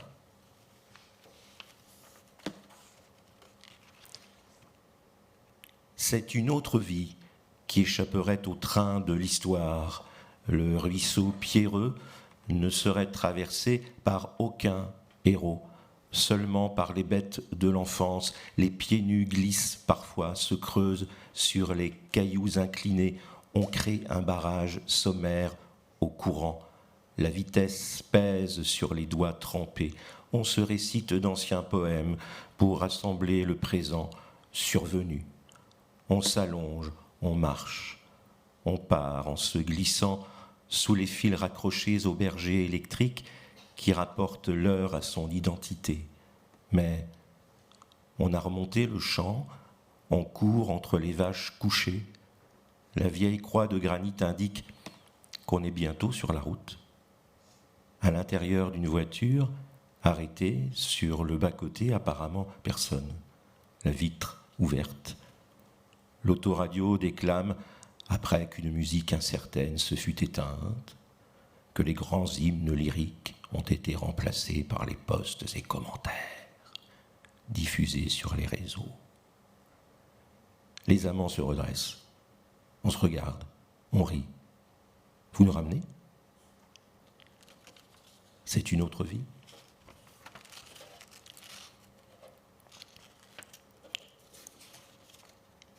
Le dernier poème que je vais lire est un poème qui n'est pas dans la revue et qui s'appelle « Comme un roi phéacien ». Vous reconnaîtrez la personne qui est évoquée ici, je pense, sans trop de difficultés. Quand tu les rejoins, ils boivent un vin de Sétia, dont les bouteilles s'inclinent vers leurs verres, comme les paroles fluentes tombent de leurs lèvres gercées vers nos cerveaux accueillants. C'est nous qui sommes ivres, corribantes fascinées. Notre chorégraphie sauvage est celle de grandes marionnettes dépouillées. Tu viens d'à peine découcher de leur table quand tu prends la pose d'un glabre Démosthène. Pour nous, empli de compassion, tu officies proprement, jeune esclave hautain à la beauté feinte. Tu distribues l'eau chaude, l'eau froide, te considères parfois comme un roi phéacien en puissance, dont les voiles ont traversé seulement les eaux du bassin des Tuileries. Merci. François Ranou. J'appelle Tiffaine Samoyo qui va lire des poèmes de Kadia Molodowski qui est traduite dans la revue par Claire Buchbinder.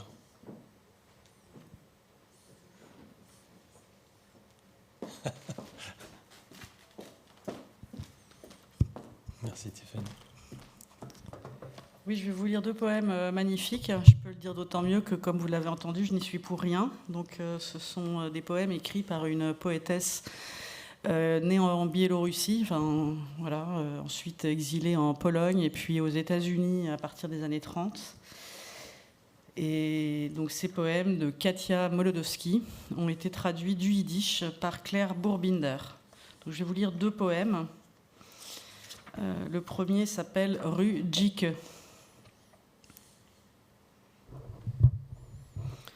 On est le 15 du mois d'Iyar. Les jours sont comme du safran doré. avec un goût de gâteau au lait d'oiseau. Presque, on pourrait presque croire qu'il y a un Dieu. L'air teinte, l'été fleurit dans mes cheveux, mais la réalité du quotidien demeure intense sur moi. Ici habitent les sans-travail, les communistes et même la misère. Jour après jour, la situation est sanglante. Tous les toits résonnent de malheur, les tables de faim et les pieds nus de l'international. Les Juifs vivent ici. Quel peuple! On pourrait en mourir de rire, qui livre des marchandises avariées au monde entier, aussi le sang de ses fils et de ses filles. La voici, celle qui chante, que le démon emporte sa mère à traîner dans le coin ici et à tresser des rimes avec notre malheur. Elle aurait dû sortir avec nous hier, elle aurait vu comme on a fouetté à mort le jeune homme de 20 ans au numéro 10 de la rue Djike. Moi, impossible de rétorquer le moindre mot.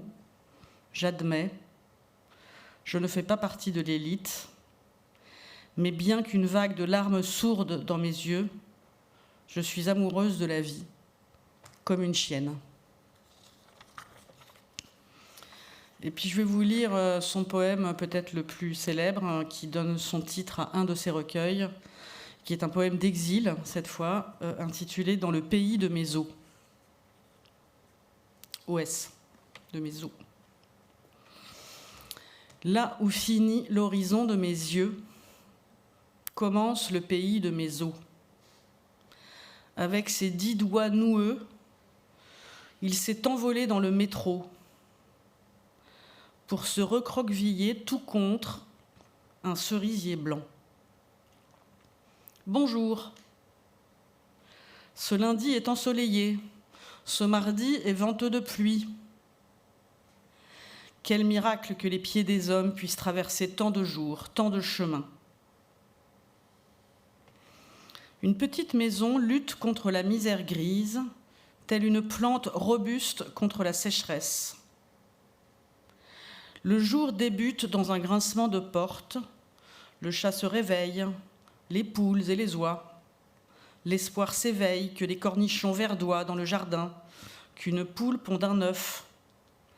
Maman, tel un astucieux général, a décrété que nul n'aurait envie ni d'un dessert aux prunes, ni de thé.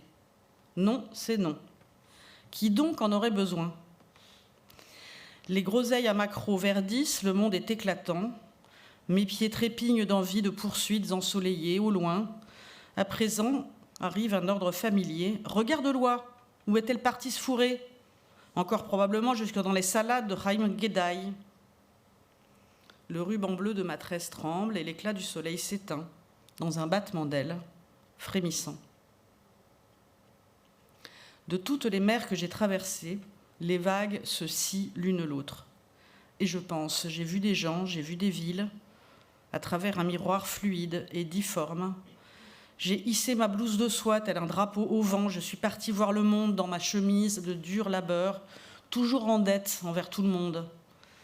Et c'est à moi qu'on reproche toujours le pire. C'est certain, il n'y a pas plus certain. Le Yankee aurait rétorqué « Ok ». Le Litvak dit « Normal pour un coq de Kippour ». Bizarre comme le soleil est nu, et nue aussi la réflexion. Un nuage menaçant pèse en moi qui obscurcit un été d'été, doux. Une petite maison et l'Empire State Building se sont rencontrés. Tous deux, penchés l'un vers l'autre, ont formé un point d'interrogation. Franc, insolent, l'Empire State a pointé avec sa plus haute tour. Fulgurant, il a écrit en lettres de feu, telle la foudre dans l'obscurité d'une tempête. Tu vois, avec ma plus haute pointe de cuivre, j'ai profilé une herse dans le ciel, et ton grand-père, les mains tremblantes, a béni la nouvelle lune. Pour rien?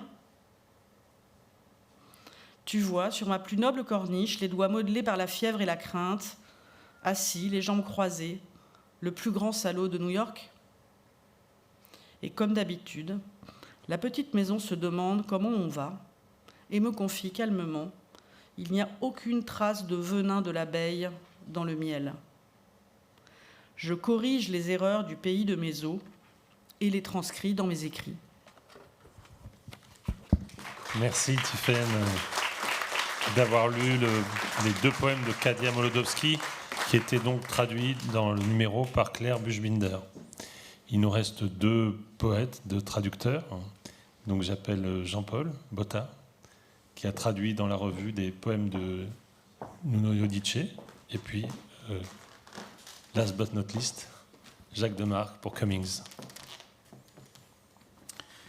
Bonsoir à tous. Je vais donc vous lire, comme Martin l'a annoncé, tiré d'un livre paru au Portugal aux éditions Don Quichotte en 2012 et qui s'intitule « Formule d'une lumière inexplicable », quelques extraits parus dans la revue de ce grand poète qu'est Nuno Judice, qui vient de célébrer l'année dernière ses 50 ans d'édition. Scène biblique. Au milieu de la plage déserte, une baleine morte. Le ciel était gris. Les vagues crevaient en blanches explosions. 2 ou 3 pêcheurs et autant d'enfants tournaient autour de la baleine, se bouchant le nez. Rien à faire pour elle. Mais le vent emportait l'odeur au loin, et comme je m'approchais, je me demandais s'il ne conviendrait pas de l'ouvrir pour voir si, par hasard, il n'y aurait pas un Jonas dans son ventre. Le pêcheur le plus vieux m'éloigna. « Et s'il y avait là quelqu'un, qu'auriez-vous à nous dire ?» Je ne sus que répondre. Quel message d'un Dieu très ancien, quel souvenir d'un temps de guerre et de désastre, quelle mémoire de la femme aimée de laquelle il ne reste ni eau ni image. Le jour suivant, à l'aide d'un tracteur, la baleine fut enterrée bien profond, dans une fosse à sa taille. On dit qu'aucune plante ne grandit à cet endroit depuis lors. Et encore aujourd'hui, je m'en veux de ne pas avoir entendu l'appel de Jonas et de ne pas l'avoir retiré du ventre de la baleine.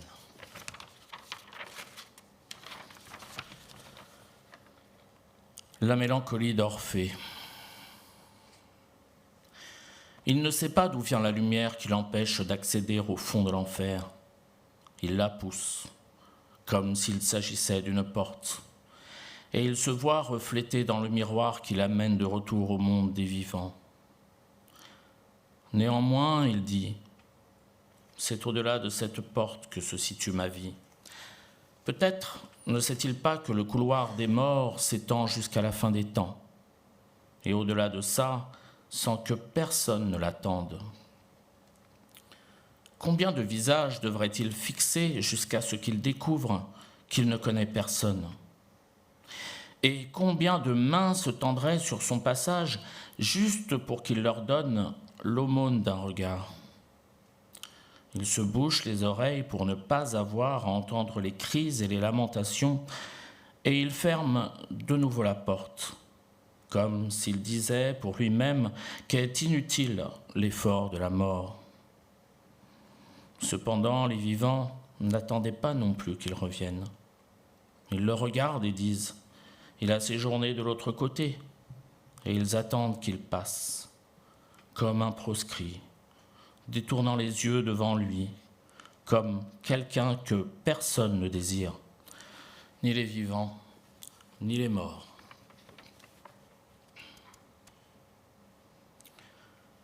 Le chemin vers l'enfer. Il y a longtemps que je n'entends pas parler d'aînés, comme s'ils n'avaient jamais existé, ou ne résonnait pas encore dans les campagnes d'où il partit sa voix appelant les dieux. Je l'ai connu dans les cafés de Troyes, mal rasé et portant depuis plusieurs jours les mêmes vêtements, comme s'il n'avait pas de maison où dormir. « À quelle heure est le prochain bateau pour l'enfer ?» me demandait-il. Et il vidait les verres d'eau-de-vie qu'il commandait afin que je les paye. Jusqu'au jour où sa place à table est restée vide. Quelqu'un sait où il se trouve ? Il n'a pas donné de nouvelles. Mais aucun bateau n'avait abandonné le port, et seul son chien, qui ne l'avait jamais quitté, tournait autour de la table, comme s'il me demandait que je lui retrouve son maître.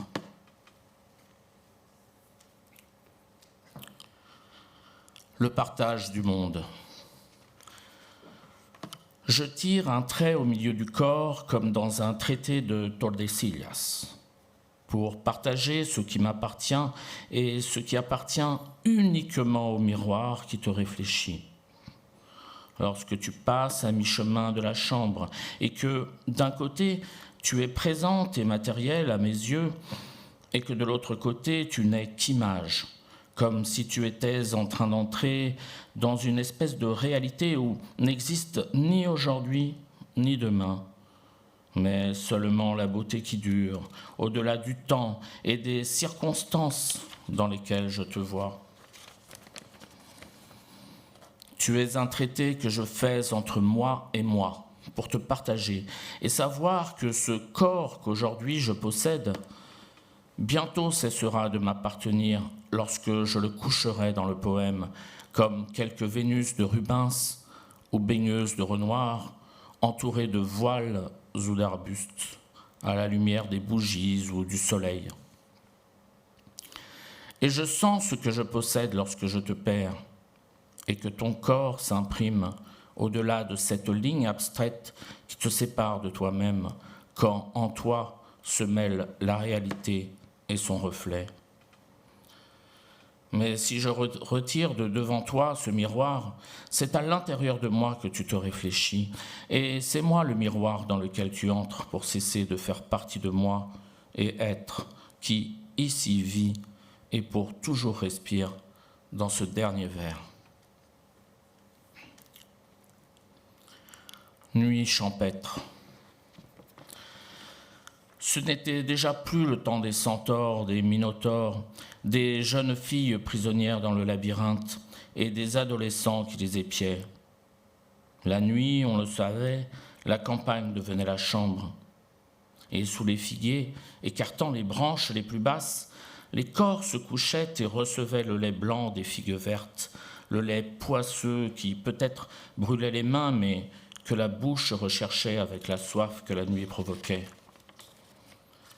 Ton corps aussi me fuyait entre les doigts, comme ces figues qui tombaient parce qu'elles étaient trop mûres et s'écrasaient lorsque nous nous couchions.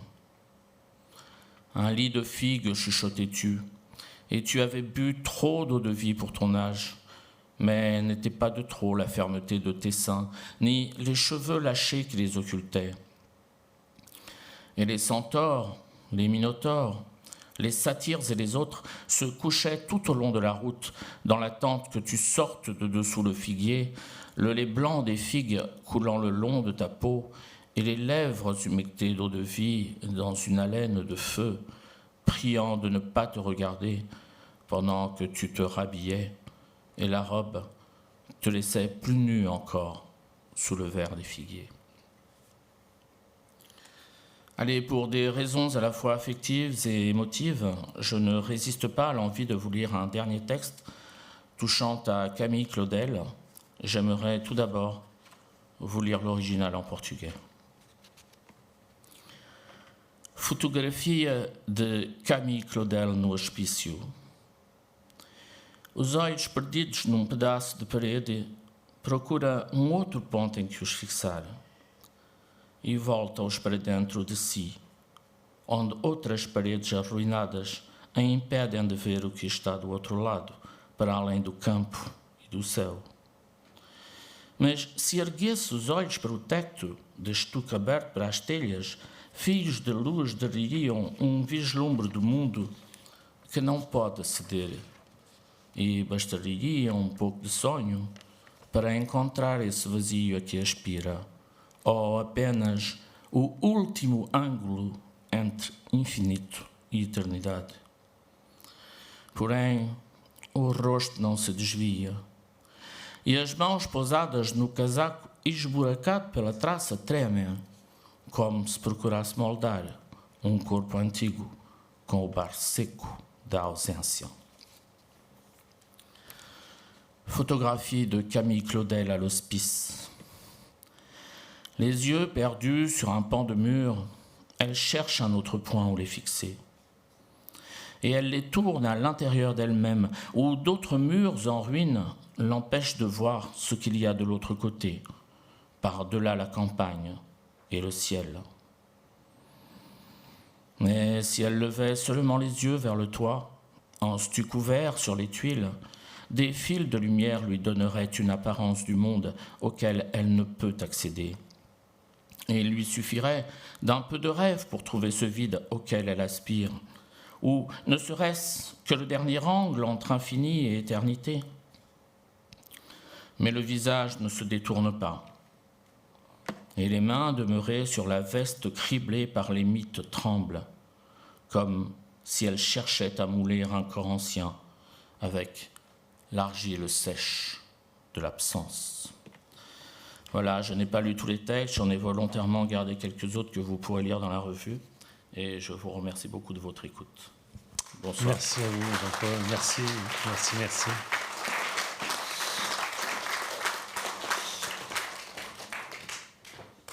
Et donc, pour conclure ce qui s'apparente à un festival, un récital, on va écouter Jacques Demarque, qui a ouvert donc, dans cette section qu'on appelait Non loin l'Ukraine, et qui accueille à la fois des poètes ukrainiens et puis des poètes contemporains ou du passé qui ont composé des poèmes sur l'Ukraine. Donc, Jacques Demarque, qui est un spécialiste de ce poète, a traduit un texte de Cummings, et donc je le remercie de nous en parler et de le lire.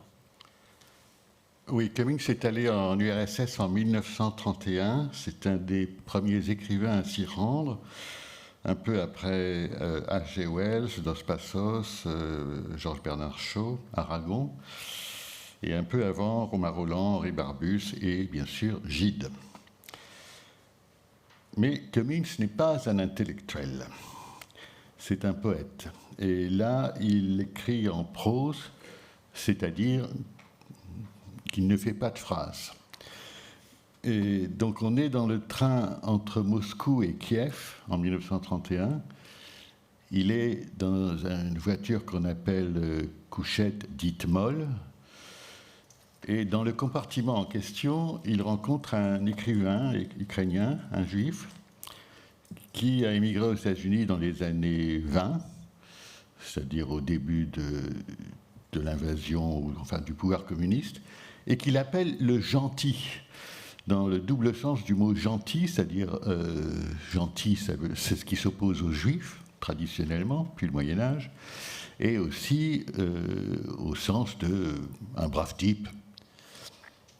Donc voilà, je lis 2 pages de ce texte.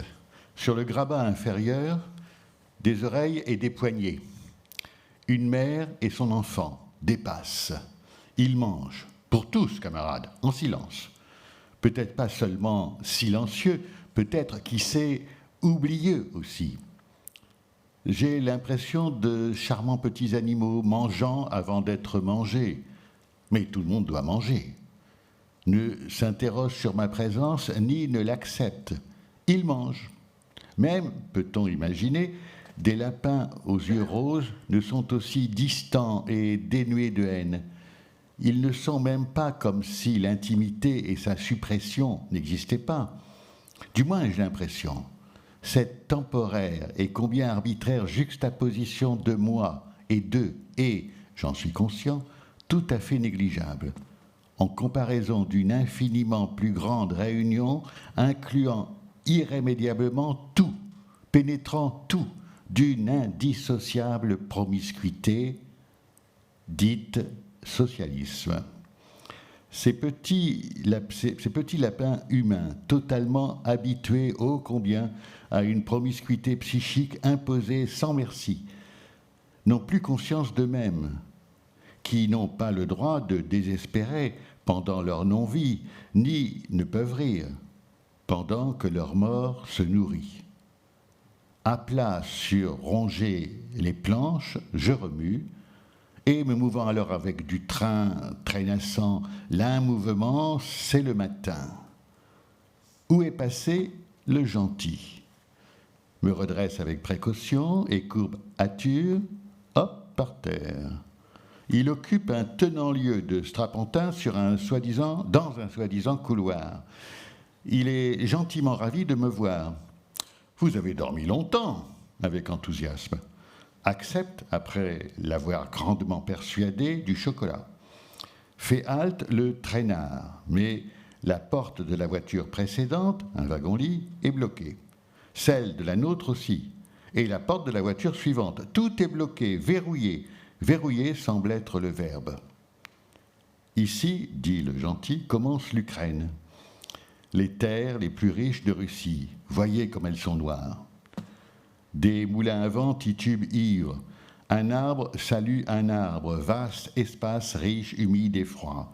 Change de voix, bouche piétinant, lin, non-train, traînassant. Dans les terres, une mer de terre.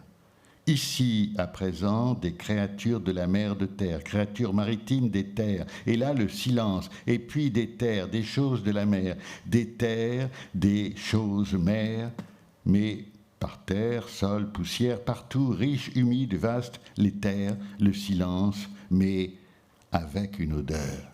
Oui, forte, par même une demi-infermeture toujours sombre et sonore, la toujours vaste et vive, l'énorme puanteur fertile du sol et du silence.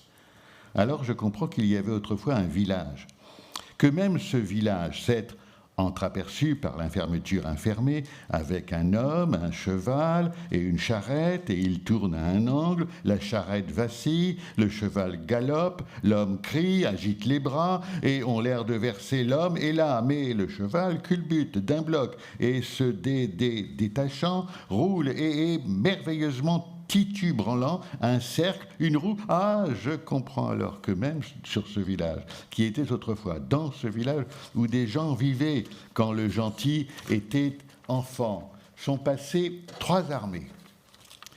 Une blanche, une polonaise et une rouge. Que les Juifs se cachaient sous terre. Et finalement, l'armée rouge a triomphé. Et je me suis demandé comment eux faisaient, parce que eux n'avaient pas de fusil et se battaient avec tout ce que eux trouvaient, même avec leurs mains, même à main nue, comme ça, leurs mains, rien qu'avec leurs mains. Et nous arrêtons à une gare nommée établissement. Nous, moi et le gentil, descendons par des portes mystérieusement débloquées. Avançons, nous, battons la semelle, le gentil et moi marchons, nous étirons mystérieusement, achetons par-dessus la voie des frites molles salées, puis buvons du lait chaud et apparaît un gâteau au fond de mon verre. Remontons, et de ces guerres il a réchappé ainsi que sa famille, mais pas par hasard. Une fois le gentil a été attrapé, un garde a pris le gentil dans un café, aussitôt le gentil a cité la Bible et l'âme de paysan du garde s'est radoucie. Le garde a dit « Que puis-je faire ?» Et le gentil a dit au garde « Vous pouvez abaisser votre carabine et je prendrai votre arme comme si vous étiez mon ami. » Parce que, tiens, sinon les paysans qui ont des fusils auraient tiré sur le garde avant qu'il puisse amener le gentil à un supérieur. Et le garde a fait ce que le gentil a proposé. Et ils ont tous deux marché sans être attaqués par personne jusqu'à ce qu'ils entendent, clair et proche, « Feu !» Le garde a crié « C'est quoi ça ?» Le gentil a répondu « Peut-être les bolcheviks. »« Salut !» a dit le garde. Le gentil s'est retrouvé seul. Et comme vêtements, on ne vendait que des uniformes. Les femmes taillaient des robes dedans. Oui, vraiment. Oh oui, les paysans ont l'esprit mystique. Un homme du village veut en tuer un autre. La première chose qu'il voit, il tire dessus, mais c'est un chat. Alors il pose son fusil et se souvient que les animaux sont gentils. Il y avait une femme qui n'avait rien à manger. Un homme lui a apporté du pain, se disant désolé. Mais quand elle est rentrée dans la cuisine pour ranger son pain, il en a profité pour la voler. Eh oui, oh oui, les Juifs vivaient sous terre durant les pogroms. Rien n'était jamais sûr. Il y avait toujours des pièges, partout des pièges. Personne ne savait rien. Des messagers arrivaient couverts de poussière, comme après un long trajet. Ils sonnaient les cloches du village et les villageois, qui sont des paysans ignorants, qui font ceci ou cela parce que leur père et leur mère l'ont toujours fait, ils rappliquent tous des chants lorsqu'ils entendent les cloches, parce que c'est la coutume. Alors, dans les villes, les communistes sont des juifs, disent les messagers aux paysans. Les communistes sont juifs. Les juifs tuent les paysans. Est-ce que vous allez accepter ça ? Et le gentil sourit. Les paysans crient « Non !» parce que ce sont des enfants. Et il semble qu'il a regardé dans le clapier de notre intrain tôt ce matin quand j'étais encore endormi. Il m'a vu et je ressemblais à un enfant. Il a vu la femme endormie dessous moi. Elle ressemblait à une mère, comme ma mère, la mère de l'enfant que j'étais endormi.